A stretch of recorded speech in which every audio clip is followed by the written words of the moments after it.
Witajcie moi roztowili.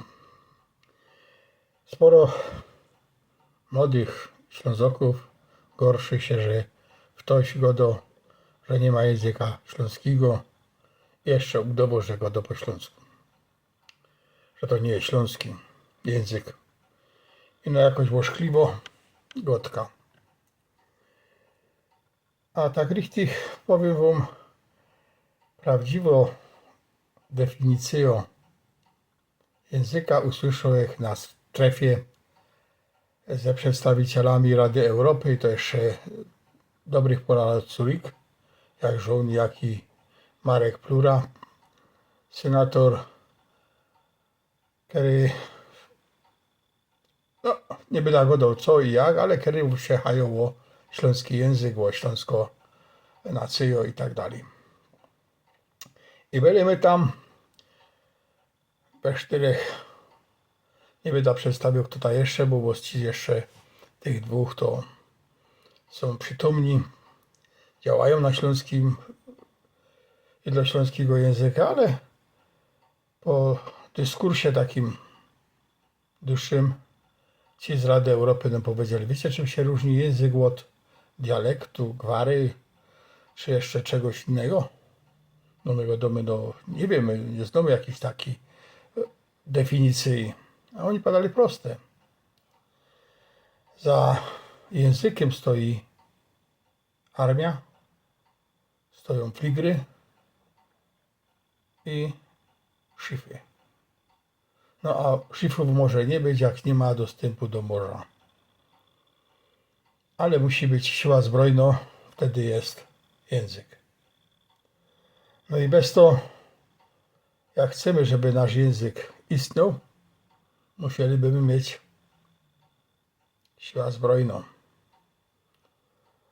Bez to mam apel do wszystkich młodych Ślązaków.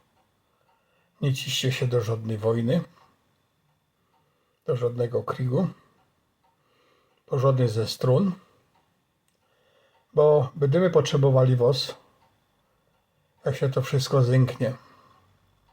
A wyłazi na to, że to może być gipci niż myślimy. Pamiętajcie się, kiedyś była potężna Rzeczpospolita obojga narodów. Potężną. Jedne z najpotężniejszych imperiów w Europie. My do niego nie należeli, ale mocka ludzi i mocka terenów była w jego władaniu, w władaniu tej Rzeczpospolitej. I co myślicie, że ją ktoś najechał? Że ktoś ją zniewolił? Nie. Nie. Elity tego państwa zrobiły wszystko, żeby zepsuć to państwo.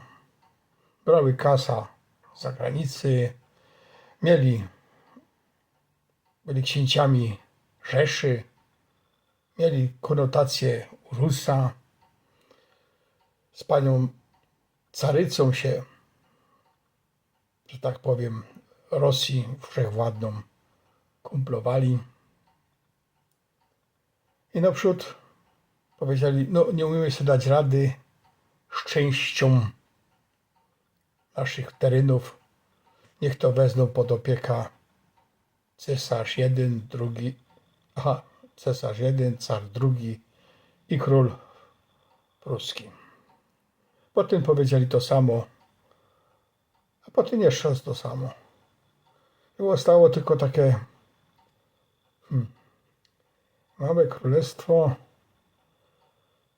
które miało cara Rosji za króla Polski. Zresztą ten car nie był taki całkiem najgorszy dla Polski, bo ufundował Uniwersytet w Warszawie, a poza tym trzeba pamiętać, że do dzisiaj w kościołach katolickich śpiewa się hymn, który został napisany na jego cześć.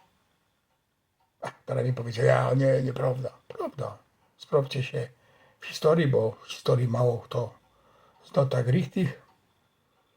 To na cześć Aleksandra, cesarza Rosji i króla Polski, został napisany hymn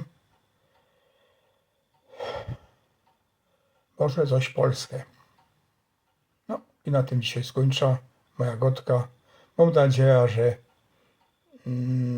TikTok tego nie wyciepnie i nie zabiera mi kanału, ani żaden inszy, że tak powiem, nośnik nie wyskoczy na mnie, a rano nie przyjdą mnie o 6 przed świtem zebrać na wypoczynek. No to już zaś, niech się darzy jako mnie, albo jeszcze lepiej. No to Ślązoki ostańcie z poboczkiem. To już zaś.